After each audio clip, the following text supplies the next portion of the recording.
Biker saw a homeless girl leaving messages on helmets. 97 Hells Angels responded in a way no one expected. Hello, everyone. Before we begin today's story, I have a small favor to ask. Please hit subscribe and turn on the notification bell so you never miss our channel's new videos. It is quick, free, and the best way to support us in bringing you more dramatic stories. Your support means the world to us. Where are you watching from? Drop your city or country in the comments below. Thank you very much. The rumble of a Harley-Davidson engine echoed through the cool evening air as Ethan Carter rolled slowly into the gravel parking lot outside a weathered roadside bar just outside a small town in northern Arizona. The neon sign above the door glowed red against the darkening sky, while rows of heavy motorcycles stood lined up like silent steel horses resting after a long ride. Ethan killed the engine, and the sudden quiet felt almost strange after miles of open highway, wind and thunder beneath his boots. He removed his leather gloves, then reached for the black helmet resting on the handlebars. As he lifted it, something slipped loose and fluttered onto the gravel at his feet, a small folded piece of paper. Ethan frowned and bent down to pick it up. The paper was thin, like it had been torn from a cheap notebook, and folded carefully into a small square. Curious, he unfolded it slowly. The handwriting inside was uneven, the letters shaky like they had been written by a child. If you are a good biker, please help my mom. Ethan stared at the words for a long moment. The wind rustled lightly across the parking lot, carrying the smell of gasoline, dust, and distant pine trees. He glanced around, half expecting someone to laugh or step forward and claim it was a joke, but the lot was quiet. Only the low murmur of voices drifted from inside the bar, and a few riders leaned against their bikes, talking quietly beneath the flickering porch light. Ethan looked back down at the note again. The words did not look like a prank. The pencil marks were pressed deep into the paper, as if whoever wrote them had been scared or desperate. He folded the note again slowly, then lifted his helmet to check the inside lining. Nothing else, just the soft, worn padding where the note had been tucked carefully between the fabric and the shell. Ethan slipped the helmet back onto the handlebars and turned his head across the parking lot. That was when he noticed something strange. A few rows away, another helmet hung from the mirror of a parked motorcycle. The helmet looked slightly open, like someone had lifted it earlier without putting it back properly. Ethan walked over and reached inside. The moment his fingers touched the lining, he felt paper. His stomach tightened as he pulled out another folded note. He unfolded it slowly. The same handwriting stared back at him again. If you are a good biker, please help my mom. Ethan looked across the lot again, this time more carefully. Helmet after helmet sat quietly in the evening shadows. Some were hanging from handlebars, some rested on seats, some sat on the ground beside heavy boots and chrome exhaust pipes. A strange feeling crept into his chest. Ethan stepped toward the next motorcycle, then the next. Each time his hand reached into a helmet, he found another small folded note, the same message written again and again. Whoever had done this had not left one message, they had left dozens. Ethan straightened, slowly gripping one of the notes in his hand. His eyes scanned the edge of the lot, near a rusted dumpster and the cracked sidewalk that ran along the road. For a brief second, he thought he saw a movement, a small figure near the streetlight just beyond the parking lot. Someone watching. Then the figure quickly slipped behind the shadow of an old vending machine. Ethan narrowed his eyes. The night air had suddenly grown very still, and somewhere just beyond the reach of the neon lights, a frightened child was waiting to see if anyone would finally read the message. The wind carried a faint rattle of loose gravel as Ethan Carter stood beside the row of motorcycles, holding one of the small folded notes in his rough hand. His eyes remained fixed on the dark corner near the old vending machine where he had seen that brief flicker of movement. The parking lot was wide, nearly the length of a football field, and lit only by a few tired streetlights and the red glow of the neon sign above the bar door. Most riders inside had not noticed anything unusual. They were laughing, talking, telling road stories over cold drinks while their bikes rested quietly outside. But Ethan had noticed something that no one else had yet. The helmets were not just a few scattered ones, the notes were everywhere. He walked slowly along the gravel lane between the motorcycles, checking helmet after helmet. Some were black, some were silver, some carried scratches from thousands of miles on open highways, yet inside nearly every single one was another folded note. Each carried the same message written in the same trembling pencil marks. If you are a good biker, please help my mom. By the time Ethan reached the far end of the parking row, he had counted more than 20 notes. His jaw tightened. Whoever had done this had been careful. The notes had been tucked deep into the lining, where most riders would not notice them until they were already leaving. That meant the person placing them had moved quietly from bike to bike without drawing attention. Ethan looked toward the dark roadside again. The highway ran past the bar like a long black ribbon cutting through the desert. Beyond it stood a gas station that had closed years ago, its windows boarded and its sign leaning sideways like a tired soldier. And near the edge of that empty lot he saw it again, the small figure, a child. The figure stepped halfway into the pale light of the street lamp, then froze. The moment Ethan turned his head, her hair was messy and her oversized jacket hung almost to her knees. She looked no older than 10 or 11 years old. For a moment neither of them moved. Ethan slowly slipped the folded note into his jacket pocket, then took a careful step toward her. The gravel crunched under his boots. The girl instantly backed away into the deeper shadows, as if ready to run. Ethan raised one hand, gently, not threatening, not fast, just enough to show he meant no harm. "Hey kid," he said quietly. His voice was calm and steady, the way a man speaks to a frightened horse. "Easy, I am not going to hurt you." The girl did not answer. She stayed half hidden behind the vending machine, watching him with wide, cautious eyes. Ethan could see the fear their children usually looked at him that way when they first saw him. 6 feet 3 inches tall, broad shoulders, beard streaked with gray, leather vest heavy with road dust and patches earned over many years on the road. None of that looked friendly under a streetlight. Ethan stopped walking, leaving a safe distance between them. He reached slowly into his pocket and pulled out one of the folded notes. He held it up between his fingers. "You wrote this, did you not?" The girl swallowed and glanced quickly at the ground. Her small hands gripped the sleeves of her jacket. "I saw you earlier," Ethan continued softly, "putting these inside helmets. That must have taken a long time." Still the girl did not speak, but her eyes flicked toward the parking lot, where the rows of motorcycles stood quietly waiting. Ethan followed her gaze, then looked back at her again. "There are a lot of bikes out here tonight," he said, "and every one of them had one of your messages." The girl shifted nervously. Her voice, when it finally came out, was barely louder than a whisper. "I needed someone to read them." Ethan felt something tighten in his chest. "Someone already did," he replied. The girl looked up at him then for the first time, and under the yellow streetlight Ethan could see how tired she looked. Her face was pale, and a faint smear of dust ran across one cheek, like she had been sleeping outside for days. "How many did you leave?" he asked gently. The girl hesitated, then answered almost shyly, "A lot. I started 2 weeks ago." Ethan slowly looked back toward the long row of motorcycles again, and suddenly the strange puzzle pieces began fitting together. 2 weeks of notes, 2 weeks of waiting for someone to notice, and tonight finally, someone had. The desert wind moved softly across the empty highway, but the air between the biker and the small homeless girl felt heavy with something else, hope mixed with fear. And Ethan Carter realized that whatever trouble this child had been trying to reach someone about, it was far bigger than a few pieces of paper hidden inside motorcycle helmets. The small girl stood very still beneath the weak streetlight, while the desert wind moved softly through the empty roadside lot. Ethan Carter remained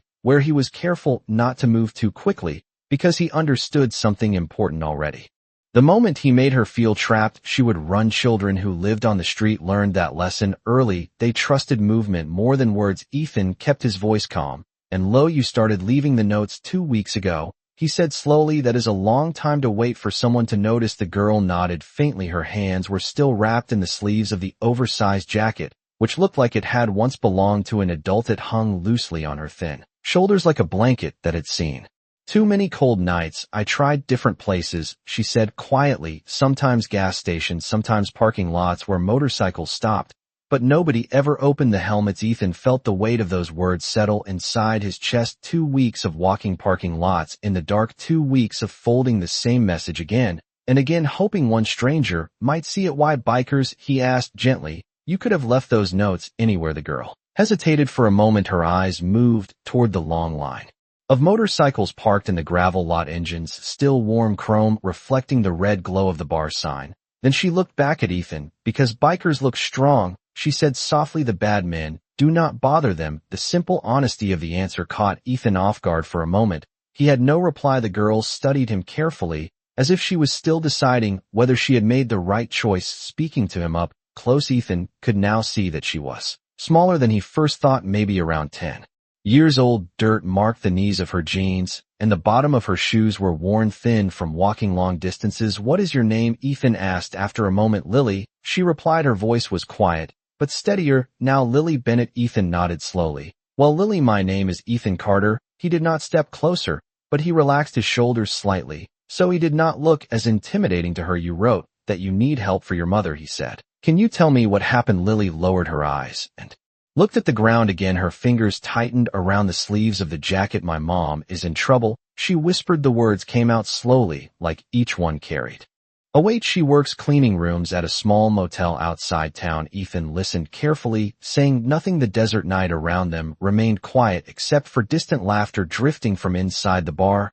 and the soft hum of a passing truck on the highway. A man started staying there a few weeks ago. Lily continued. Her voice trembled slightly when she spoke about him. He is not a good man. He yells at people and scares everyone at the motel. My mom told me to stay away from him. Ethan felt a familiar tension rise in his chest. Trouble like this rarely stayed small. What happened then? He asked gently. Lily swallowed and looked up at him again. Her eyes shone with worry. 3 nights ago, she said, the man started shouting at my mom in the hallway. I heard them through the door. I think he wanted money or something. I do not know exactly.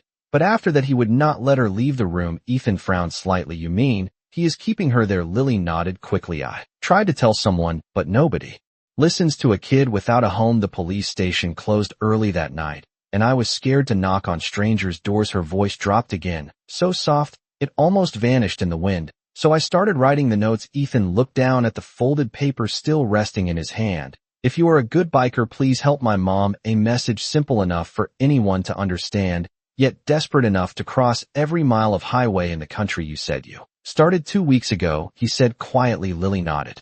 Again, I thought maybe one biker would read it, she explained. If even one of them helped, then maybe my mom would be safe. Ethan glanced across the long row of motorcycles again and realized something important tonight. There were far more riders here than Lily ever expected, and for the first time in 2 weeks someone had finally stopped to read her message. Ethan turned back toward the small girl beneath the streetlight. His voice remained calm, but carried a quiet certainty. Now, Lily, he said softly, you might have asked the right person. After all, the desert night remained quiet around the empty roadside lot, while Lily Bennett stood beneath the dim streetlight, watching Ethan Carter carefully, as if she was still deciding whether she had made the right choice, trusting him. Ethan did not move any closer. He understood something important about frightened children. They needed space and time more than anything else. The distant laughter from inside the bar drifted across the gravel parking lot, while the rows of motorcycles sat waiting in the red glow of the neon sign. Ethan folded the small note slowly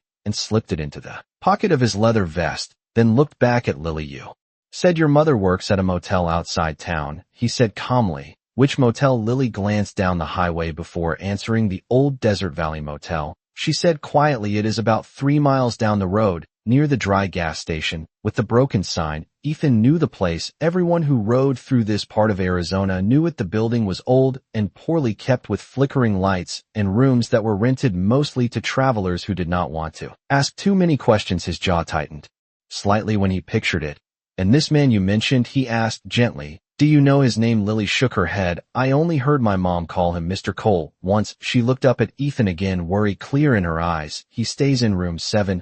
And he does not let my mom leave. Ethan let the information settle in his mind. Room 7, Desert Valley Motel. The details formed a clear picture of trouble that had been building quietly for days. Lily shifted nervously on her feet. I tried knocking on the door yesterday, she admitted, but he shouted at me to go away. I was scared he might hurt my mom if I kept knocking. Ethan felt a slow burn of anger behind his ribs, but his voice remained steady. You did the right thing not pushing him, he said. Sometimes the safest move is stepping back and finding the right help. Lily studied his face carefully, as if searching for proof in his expression that he meant what he said. Do you think you can help my mom? She asked. The question hung in the cool night air. Ethan looked across the parking lot again toward the long row of motorcycles, and then toward the bright doorway of the bar, where more riders continued to gather for the evening ride. Meeting the low thunder of another Harley-Davidson engine rolled in from the highway as 2 more bikes pulled into the gravel lot and parked beside the others. There were a lot of bikers here tonight. More than usual. Riders from several nearby towns had stopped in on their way north through the mountains. Ethan understood something that Lily did not yet realize. She had not asked one biker for help. She had asked many. Ethan turned back toward her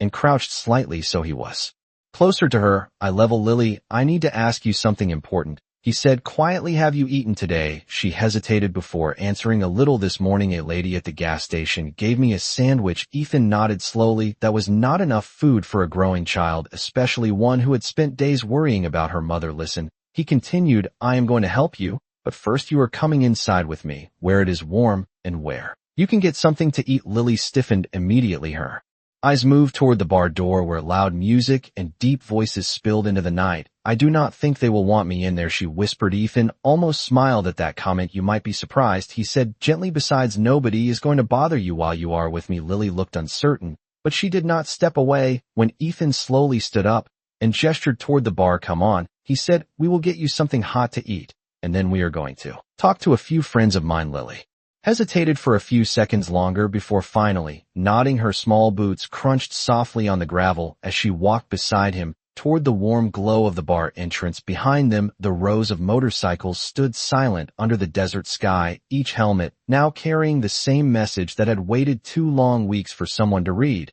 And inside the bar, nearly 100 bikers were about to hear the story of a little girl who had asked them for help. The warm yellow light from inside the bar spilled across the wooden porch as Ethan Carter pushed open the heavy door and stepped inside, with Lily Bennett walking close beside him. The sudden wave of sound made the small girl pause for a moment. The room was filled with deep voices, laughter, and the steady rhythm of country music coming from an old jukebox near the back wall. The air smelled like grilled burgers, motor oil, leather, and the faint bite of desert dust that followed riders everywhere they went. Nearly every table was filled with men wearing worn leather vests stitched with patches from roads and towns across the country. Heavy boots rested against chair legs, and helmets sat on tabletops beside half-finished plates of food and cold drinks. A few heads turned the moment Ethan walked in. Most of the riders knew him, and they also noticed the small figure beside him. Lily stopped just inside the doorway. Her eyes moved slowly across the room, clearly overwhelmed by the size of the bikers around her. To someone her age, the room probably looked like a gathering of giants. Ethan leaned down slightly and spoke quietly to her. "Remember what I told you. Nobody here is going to bother you while you are with me." Lily nodded but stayed close to his side as they walked toward the counter behind the bar. An older woman with silver hair tied back in a loose knot looked up from wiping a glass when she saw Ethan approaching. Her name was Martha Green, and she had been running the place for more than 20 years. She knew nearly every rider who passed through this stretch of Arizona, and she had seen enough rough nights to read a situation before a single word was spoken. "Well, Ethan Carter," she said with a warm but curious smile, "I was wondering when you would finally walk in tonight." Then her eyes moved toward Lily. The smile softened instantly. "Who is your little friend?" Ethan rested one arm lightly on the counter. "This is Lily," he said calmly. "She could use something warm to eat." Martha did not ask another question. She simply nodded and turned toward the kitchen window. "I have some fresh chicken soup and cornbread," she called back. "That will be ready in a minute."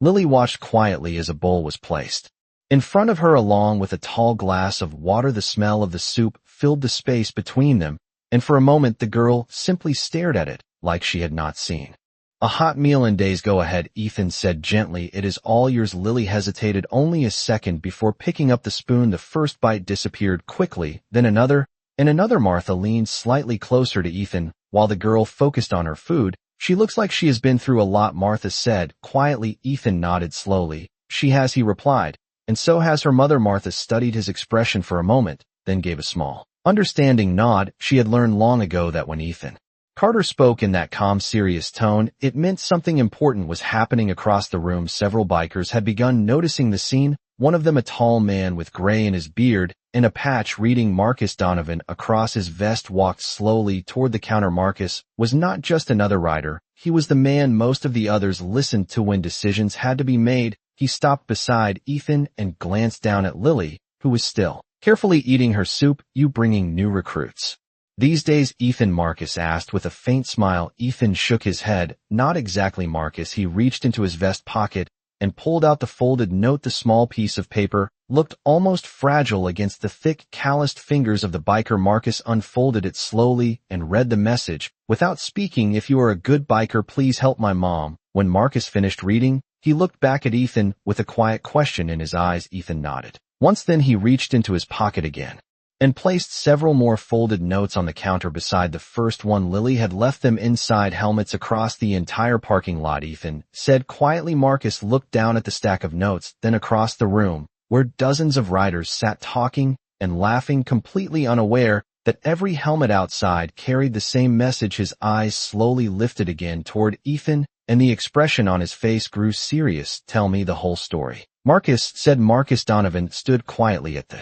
counter, holding the folded note between his thick fingers while the noise of the bar continued around him. As if nothing unusual had happened, the jukebox played a slow country song, and several riders laughed loudly near the pool table, but Marcus paid no attention to any of it. His eyes moved slowly from the message on the paper to Ethan Carter, and then to the small girl sitting on the stool beside them. Lily Bennett had finished half of the soup in front of her, and the color had begun returning to her face after the warm food. Ethan rested his forearms on the counter and spoke in a low, steady voice. She started leaving those notes in helmets about 2 weeks ago, he explained. He gestured toward the stack of folded papers lying beside Marcus. Every helmet in the parking lot has one. Marcus glanced down at the small pile again, then looked across the bar, where dozens of riders filled the tables. You mean every bike outside? He asked quietly. Ethan nodded. That is exactly what I mean. Lily placed the spoon carefully back into the bowl and looked between the two men. She seemed nervous again, now that more attention had turned toward her. Marcus shifted slightly, so he was facing her directly. His large frame and gray beard might have looked intimidating to most people, but when he spoke, his voice carried a calm, steady tone that reminded people of a patient grandfather. What is your name, young lady? He asked Lily Bennett. She answered softly. Marcus gave a small nod. Well, Lily, I am Marcus Donovan. He tapped the note gently against the counter. Ethan, here, tells me you have been trying to find someone to help your mother. Lily looked down at her hands again, but she nodded. Yes, sir. Marcus glanced briefly at Ethan, then back to the girl. Where is your mother right now? He asked. At the Desert Valley Motel, Lily replied quickly. Her voice carried a mixture of fear and hope. She is in room 7. There is a man there named Mr. Cole, and he will not let her leave. Marcus listened carefully. Without interrupting, Lily explained what she had already told Ethan about the shouting in the hallway, the locked door, and the way the man had threatened anyone who came too close. Several riders sitting at the nearby tables had begun noticing the conversation. Now, one by one, their voices lowered and their attention drifted toward the counter where Marcus stood with the child. When Lily finished speaking, the room had grown quieter than before. Marcus slowly folded the note again and placed it back on the counter. You said you have been leaving these messages for 2 weeks, he said. Lily nodded. I thought maybe one biker would read it, she said quietly. Marcus leaned back slightly and looked across the bar at the men sitting at the tables. Riders from 3 different counties were there that night. Some had ridden more than 100 miles through the mountains to meet at this small roadside stop before continuing their trip north. All of their motorcycles sat outside in the gravel lot under the desert sky. Each helmet now carried the same message that Lily had written with a trembling pencil. Marcus exhaled slowly, then turned back toward Ethan. You check how many helmets have the notes? He asked. Ethan nodded. Every single one. Marcus looked down at the girl again, and the corner of his mouth lifted slightly in something that almost resembled a smile. Well, Lily, he said, I think you might have asked more bikers for help. Then you realized? Lily looked confused for a moment.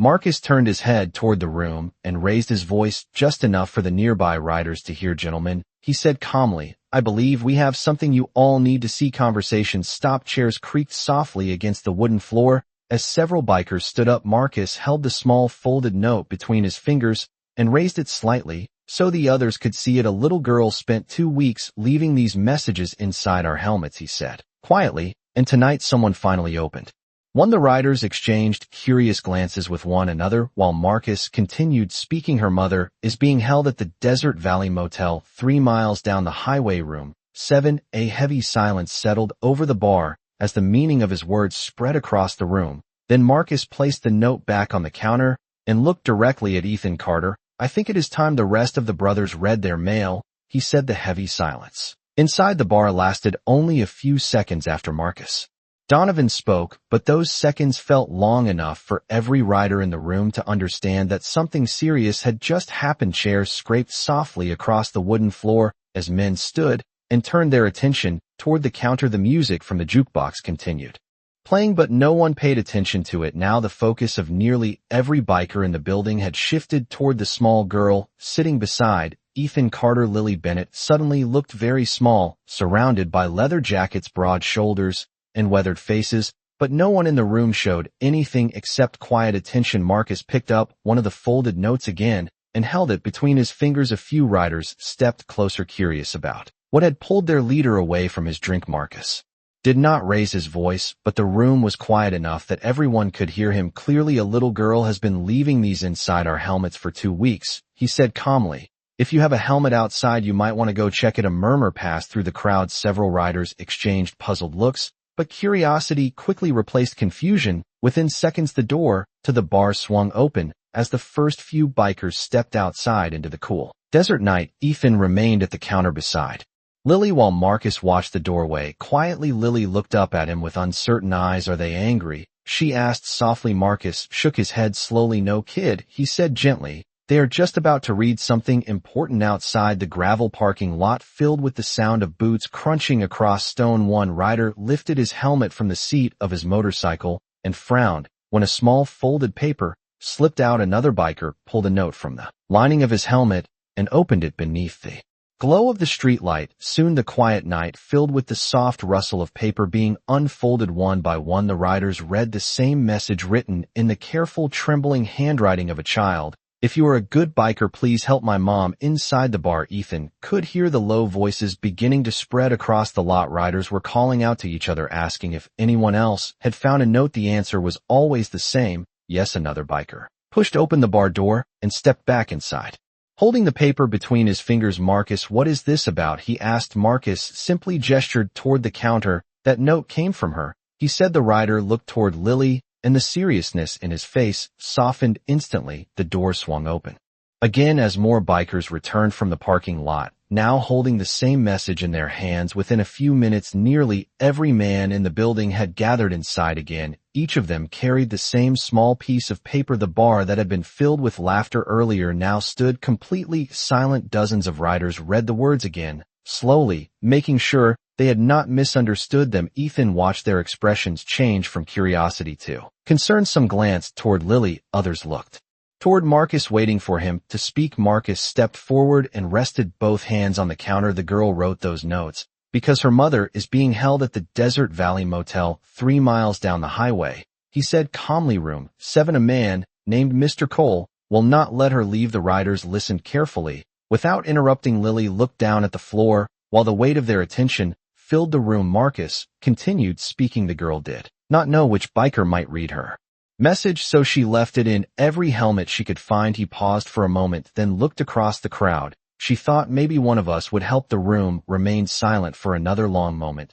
Then one of the riders near the door folded his note carefully and placed it into the pocket of his vest. Another did the same. Soon dozens of leather pockets held the same message. Marcus glanced toward Ethan Carter, then back to the men around him. "Gentlemen," he said quietly, "I believe this little girl has just asked 97 bikers for help." The room remained silent after Marcus Donovan spoke the words 97 bikers for help. The meaning of that number settled slowly across the bar like a heavy storm cloud. Every rider present understood what it meant. This was no longer a small problem between a frightened child and one stranger. This had become a call heard by an entire brotherhood. Lily Bennett sat quietly on the stool beside Ethan Carter while dozens of weathered faces studied her with a kind of protective attention she had probably never experienced before. She looked uncertain at first, but there was something else in her eyes now, something small but growing hope. Marcus glanced across the room one more time, making sure every man understood the situation.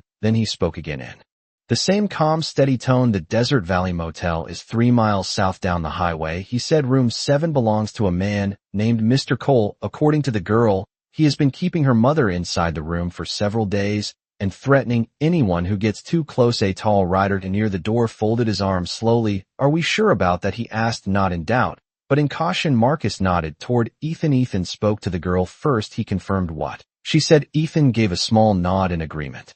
"The story checks out," he said quietly. "The motel is known for trouble and nobody there asks questions." Another rider with a dark beard leaned against the pool table. "If this man is holding someone against her will, then that is a serious crime," he said. "Why not just call the police?" Marcus rested one hand on the counter and answered calmly, "We could, but by the time deputies arrive, that man could panic and move the woman somewhere else or hurt her." Before anyone gets there, a low murmur of agreement passed through the room. Several riders understood exactly what Marcus meant. Ethan glanced toward Lily again. She had stopped eating and was listening carefully to every word. The girl had clearly been carrying fear for many days, and now she was watching to see if anyone would truly act. Marcus turned slightly toward her. Lily, he said gently, you told us the man is still in the room tonight. Yes, sir, she answered quickly. He does not leave much. He mostly stays inside with the television on, and sometimes he yells at my mom. Marcus nodded slowly. That was useful information. The fewer surprises, the better. When dealing with a dangerous situation, he turned back toward the riders. Gentlemen, this is not about starting a fight, he said calmly. This is about making sure a frightened woman gets out of that room safely. A rider near the jukebox gave a slow grin. That many bikes pulling into the motel parking lot might convince a man to open the door peacefully. Marcus allowed a faint smile at that comment. Sometimes persuasion comes in many forms, he replied. Ethan crossed his arms and looked toward the door leading outside. The night had grown cooler, and the faint smell of desert sage drifted through the open doorway. There were 97 motorcycles parked in that gravel lot, each one belonging to a rider who now carried the same folded message in his vest pocket. He looked back toward Marcus. What is the plan? Marcus took a slow breath, then pushed the folded note toward the center of the counter. We ride down there together,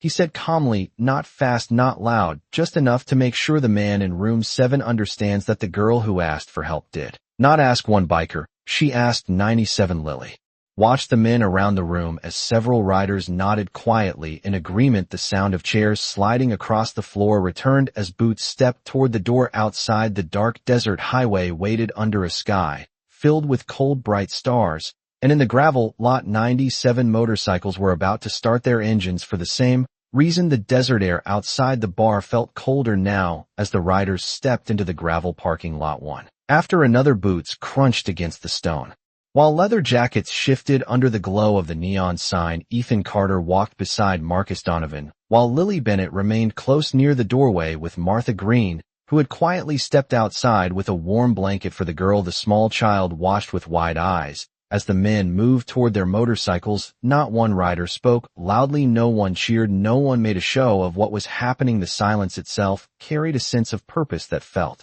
heavier than any shouted command. Ethan stopped beside his Harley Davidson and lifted the helmet from the handlebars. He looked at the folded note one more time before placing the helmet on his head. Around him, riders were doing the same, pulling on gloves, tightening straps, and settling on his seats worn smooth by thousands of miles. Marcus stood beside his own motorcycle near the center of the lot. His voice carried just enough for the riders closest to him to hear. We keep this calm, he said. Nobody speeds, nobody blocks the road. We ride down there together, and we handle it the right way. Several riders nodded quietly. The engines began to start one by one. A deep mechanical thunder rolled across the parking lot as 97 motorcycles came alive under the desert sky. The sound echoed against the distant hills and drifted across the empty highway like approaching thunder. Lily held the blanket tighter around her shoulders as she watched the line of headlights begin forming along the gravel entrance. Ethan rolled his motorcycle slowly forward and stopped beside Marcus for a moment. The two men looked toward the road that stretched south into the darkness. 3 miles did not sound like much distance, but tonight it carried the weight of a frightened child and the promise of help. Marcus lifted one hand, and the riders eased their bikes onto the highway in a long, steady line. The headlights stretched along the pavement like a river of white light moving through the desert night. Ethan rode near the front of the group, while the rest followed behind. 2 by 2, the roar of the engines blended together into a deep rolling sound that could be heard far ahead of them. The cool wind pushed against their jackets as the road carried them south past the closed gas station, past a row of silent telephone poles and dry desert brush. Finally, the faded sign of the Desert Valley Motel appeared ahead, leaning slightly to one side under a flickering yellow light. Ethan slowed his bike, and the others followed until the entire line rolled quietly into the cracked asphalt parking lot of the motel. The building looked exactly as he remembered, old paint peeling from the wooden railings, dim lights glowing behind thin curtains. A single pickup truck sat parked near room 7. Its engine was cold, but the porch light outside the room was on. Marcus cut his engine first, and the rest followed until the deep rumble faded into silence. 97 motorcycles now filled the motel parking lot and long dark rose headlights cast wide beams across the building, and shadows moved along the walls as the riders stepped off their bikes. Boots touched the asphalt one after another. Ethan removed his helmet and looked toward the door of room 7. A faint glow of television light could be seen through the thin curtain. Marcus walked forward calmly, stopping a few feet from the door. He glanced briefly at the riders now standing behind him, filling the small parking lot with quiet presence. Then he knocked on the door 3 slow, steady times. Inside the room, the television sound suddenly dropped lower. A shadow moved behind the curtain, and a voice called out through the door. "Who is it?" Marcus answered in a calm voice that carried easily through the night. "Someone here to talk about." The woman inside the room. The silence that followed felt long and heavy. Then the curtain shifted slightly as someone inside looked out through the glass. And what that man saw on the other side of the door was 97 bikers standing quietly beneath the motel lights. The curtain inside room 7 moved again, and the shadow behind it froze for a moment as the man inside tried to understand what he was seeing outside the window. The motel parking lot was no longer empty. It was filled from one end to the other with rows of motorcycles and men standing beside them under the yellow lights. Marcus Donovan remained calm and steady a few feet from the door, while Ethan Carter stood slightly behind him along with several other riders. No one shouted, no one pounded on the door. The silence itself carried a weight that was impossible to ignore. Inside the room, the man spoke again, but this time his voice sounded less confident. "What do you want?" Marcus answered in the same, even tone. "We are here about the woman inside this room." There was a pause long enough for the television inside to become the only sound in the air. Then the man spoke again. "There is no woman here. You got the wrong room." Marcus did not move. He simply reached into his vest pocket and unfolded one of the small notes that Lily Bennett had written earlier that night. He held the paper up toward the window where the man could clearly see it through the thin curtain. "A little girl wrote this message," he said quietly. "She left it inside 97 helmets hoping someone would read it. She said her mother is inside this room." For several seconds, nothing happened. Then the door lock clicked softly. The door opened just a few inches, and a tall man with tired eyes and unshaven cheeks looked out. He glanced first at Marcus, then past him toward the parking lot, where dozens of riders stood waiting. His eyes widened slightly when he realized just how many people were outside. "Look, I think there has been some kind of misunderstanding," he said quickly. "The woman here is my friend. She is just resting." Marcus kept his voice calm. "That may be true," he replied, "but we would like to hear that from her directly." The man hesitated. His eyes moved across the parking lot again, counting the motorcycles, the figures standing beside them, the steady line of headlights that had not yet been turned off. The quiet presence of 97 bikers made the small motel lot feel very different from how it had looked earlier that evening. Finally, the man stepped back slightly and opened the door a little wider. A tired woman stood inside the room. Near the bed, her hair was messy and her face showed signs of stress. But when she saw the crowd outside, her eyes filled with surprise. Marcus gave her a respectful nod. "Ma'am, we received a message from your daughter tonight," he said gently. The woman blinked in confusion. "My daughter Lily?" she asked. "Yes," Marcus replied. "She asked us to come make sure you were safe." The woman looked toward the man standing beside the door and then back toward Marcus. "I am fine," she said slowly, but the hesitation in her voice told a different story. Ethan stepped forward slightly, but kept his hands relaxed at his sides. "Lily has been worried about you for days," he said quietly. "She has been leaving messages in biker helmets all over town, trying to find someone who would listen." The woman covered her mouth with one hand. When she heard that, "My God," she whispered. The man beside the door shifted uncomfortably. "Look, nobody is being held here," he said quickly. "She can leave if she wants." Marcus stepped aside and gestured toward the parking lot, then back toward the open door. "That decision is hers," he said calmly. "No one here is going to stop her." The woman looked around the room for a moment, then walked slowly toward the doorway. When she stepped outside, the night air hit her face, and she saw the rows of motorcycles and the riders standing quietly beneath the lights. For a moment, she looked overwhelmed. Marcus spoke gently. "Your daughter is safe," she said. "She is waiting for you back at the bar." The woman nodded slowly and stepped forward, leaving the doorway behind her. The man inside the room did not try to stop her because he understood something clearly now. The woman was no longer alone, and standing in the parking lot behind Marcus Donovan were 97 reasons why she would be getting home safely that night. The woman stepped fully out of the doorway, and the cool desert night wrapped around her as she looked across the motel parking lot at the rows of motorcycles and the riders standing quietly beside them. For a moment, She seemed overwhelmed by the sight, because the lot that had been empty earlier that evening now looked like a gathering of silent guardians. Marcus Donovan gave her a small respectful nod, while Ethan Carter stepped slightly forward to make sure she felt safe. "You are free to leave whenever you are ready," Marcus said calmly. "No one here is forcing you to do anything." The woman looked back at the open doorway of room 7, where the man,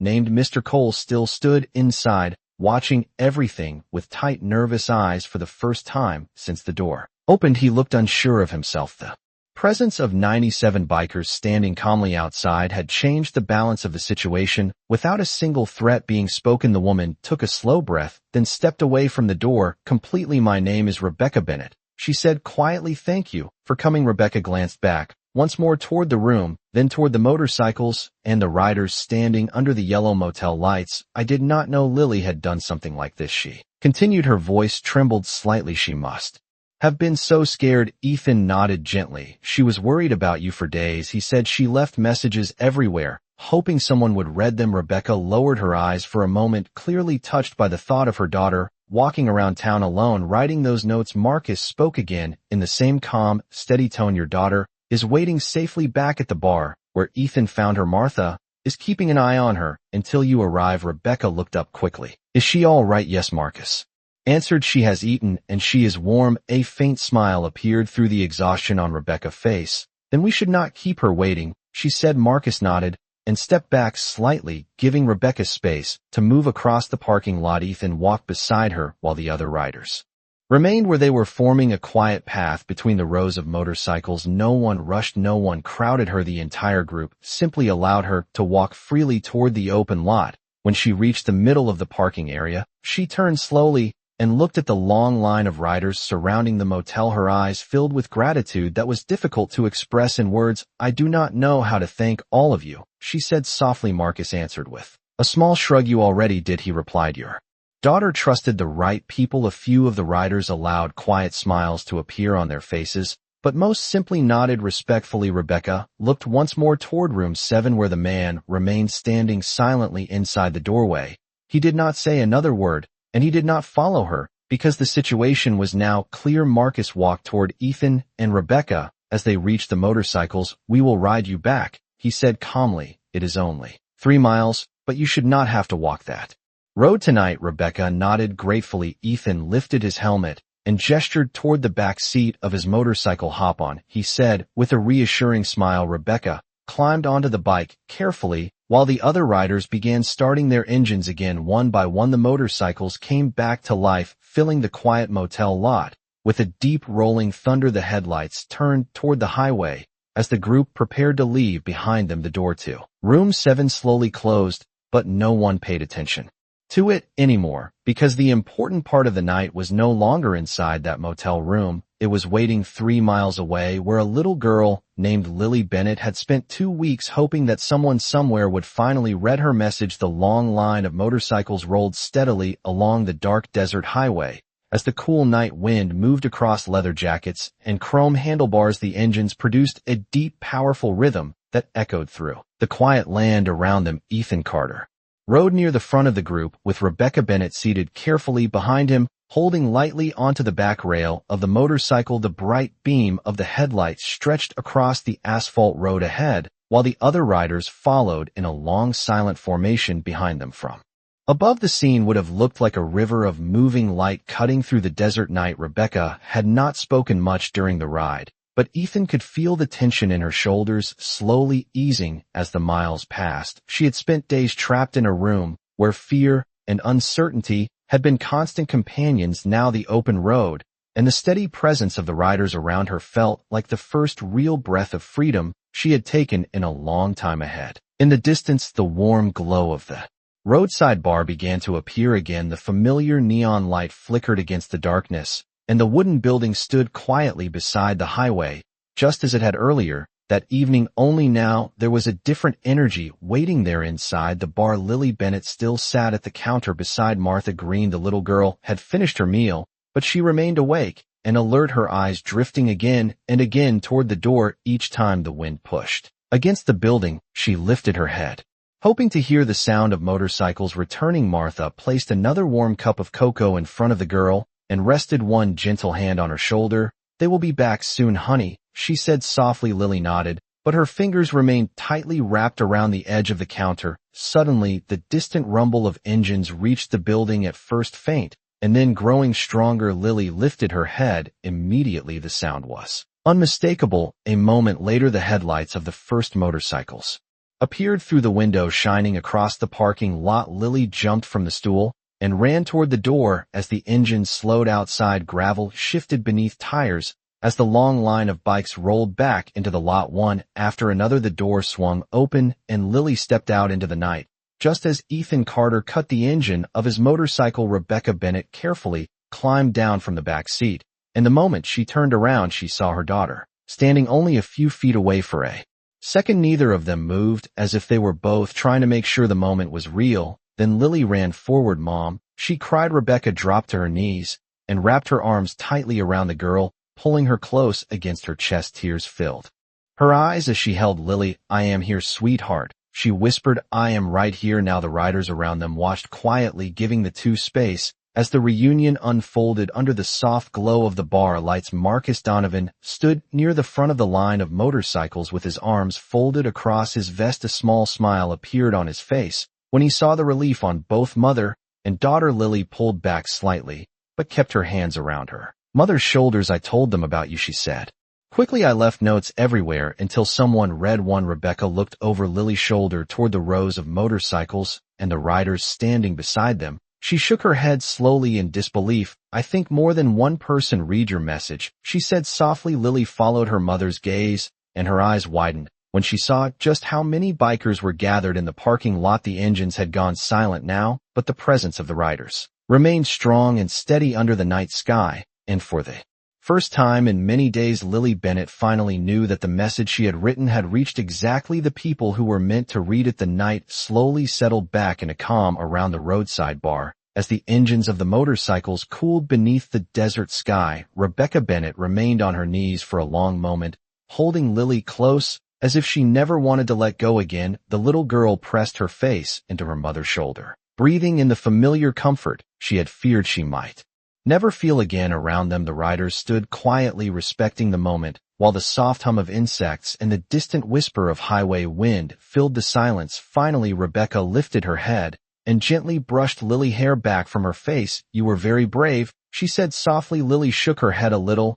"I was just trying to find someone who would listen," she replied. Rebecca turned toward the line of riders standing under the bar lights, and her eyes filled with gratitude. Once again, Marcus Donovan stepped forward a few steps, his boots crunching softly against the gravel. "Ma'am," he said calmly, "your daughter made sure someone listened." Rebecca stood slowly, while keeping one arm around Lily's shoulders. "I do not know how to thank all of you," she said. Marcus gave a small nod. "Sometimes helping someone is thanks enough," he replied. Ethan Carter leaned lightly against his motorcycle nearby, watching the reunion with quiet satisfaction. The folded note that had started everything still rested in the pocket of his vest. Lily suddenly remembered something and reached into the pocket of her jacket, pulling out the small pencil she had used to write all the messages. She looked up at Marcus and Ethan. "I thought maybe one biker would read it," she said, "but a lot of them did." Marcus smiled faintly. "That happens sometimes," he said, "when the road brings the right people together." Rebecca squeezed her daughter's shoulder gently.